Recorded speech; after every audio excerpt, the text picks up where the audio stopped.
नमस्कार, मैं हूं सिद्धि सिंह और आप देख रहे हैं आगाज एक्सप्रेस। जम्मू कश्मीर के पहलगाम में हुए आतंकी हमले ने पूरे देश में चिंता और भय पैदा कर दिया है। इस हमले की देश भर में तीव्र निंदा हो रही है।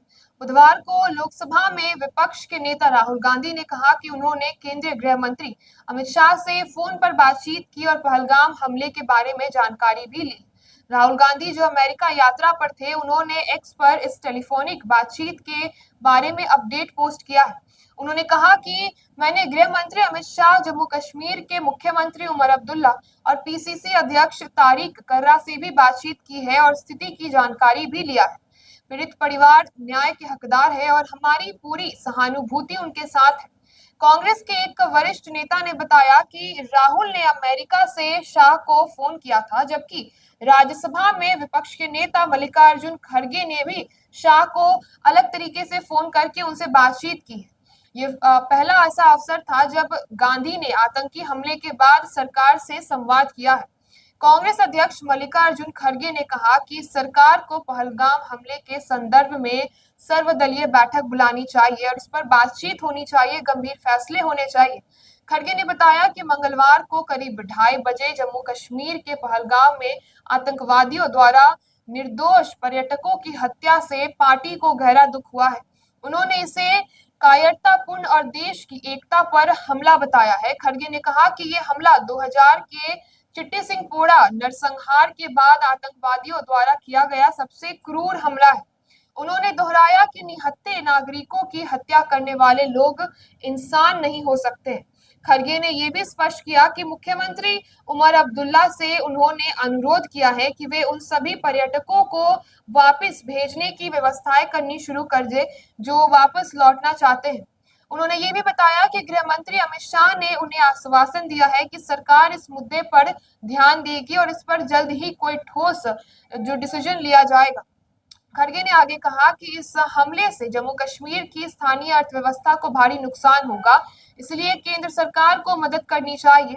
कांग्रेस अध्यक्ष ने कहा कि इस वक्त हम सब एकजुट हैं और आतंकवादियों के खिलाफ एकजुट होकर के खड़े होंगे। खड़गे ने यह भी स्पष्ट किया है कि ये भारतीय राज्य पर सीधा हमला है और देश भर में शोक का माहौल है। पाकिस्तानी आतंकवादी संगठन ने हमले की जिम्मेदारी ली है और हमें इसका कड़ा जवाब जो है वो देना होगा। उन्होंने सरकार से आग्रह किया कि वो आतंकवादियों को पकड़ने के लिए हर संभव प्रयास करे। साथ ही राज्यसभा में विपक्ष के नेता ने कहा कि सरकार को जम्मू कश्मीर में पर्यटकों की सुरक्षा पर और भी ज्यादा ध्यान देना चाहिए, खास करके अमरनाथ यात्रा के दौरान जो जल्द ही अपनी शुरुआत की ओर बढ़ेगा। जम्मू कश्मीर की पूर्व मुख्यमंत्री महबूबा मुफ्ती से जब सवाल पूछे गए, उन्हें सवाल में पूछा गया कि इस हादसे पर पीडीपी का क्या विचार है, तो उन्होंने कहा कि ये जो भी हुआ है टूरिस्टों के साथ एक हादसा है, ये किसी भी हालत में अच्छा नहीं था। आगे अपनी बात रखते हुए महबूबा मुफ्ती ने कहा कि जम्मू कश्मीर को स्वर्ग के रूप में जाना जाता है और स्वर्ग में ऐसा कुछ होना बेहद दुखद माना जाता है।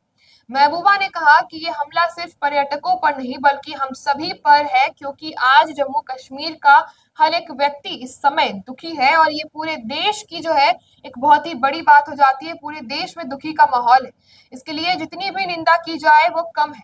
सपा प्रमुख अखिलेश यादव ने इस घटना पर अपनी प्रतिक्रिया व्यक्त करते हुए लिखा कि केंद्र सरकार को जम्मू कश्मीर में सुरक्षा व्यवस्था को सर्वोच्च प्राथमिकता देनी चाहिए ताकि स्थानीय लोगों और पर्यटकों का जीवन सुरक्षित रह सके। सुरक्षा ही विश्वास है और एकता का आधार भी होता है।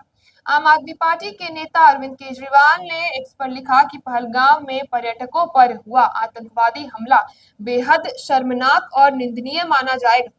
निहत्थे निर्दोषों को निशाना बनाना मानवता पर हमला है और इस वक्त जो है पूरे देश में दुखी का माहौल है और इस दुखद घड़ी में देश एकजुट है और हम पीड़ित परिवारों के साथ खड़े हैं। आतंकवाद के हर रूप की कड़ी निंदा करते हैं। आरजेडी नेता तेजस्वी यादव ने एक्स पर लिखा कि पहलगाम में हुए आतंकी हमले से मैं स्तंभ हूं और दुखी हूं। मासूमों पर इस तरह का क्रूर हमला करना मानवता के खिलाफ है। इस दर्दनाक और दुखद समय में हम सभी भारतीय पीड़ितों और उनके परिवारों के साथ खड़े हैं। वहीं पश्चिम बंगाल की मुख्यमंत्री ममता बनर्जी ने एक्स पर लिखा है कि मैं जम्मू कश्मीर के अनंतनाग के पहलगाम क्षेत्र में हुए आतंकी हमले से बेहद दुखी हूँ। इस हमले में जान गंवाने वालों के परिवारों के प्रति मेरी गहरी संवेदनाएं और घायलों के लिए एक शीघ्र स्वास्थ्य होने की कामना करती हूँ। यह हिंसा का कृत्य पूरी तरह से निंदनीय है और इसे दंडित किया जाना चाहिए। तो इस प्रकार से तमाम विपक्ष की प्रतिक्रिया जो सामने आई और वो सरकार के साथ खड़े हैं, एक साथ जो है इस लड़ाई को लड़ने के लिए। तो ऐसे तमाम खबरों के लिए आप जुड़े रहिए हमारे साथ और देखते रहिए आगाज एक्सप्रेस।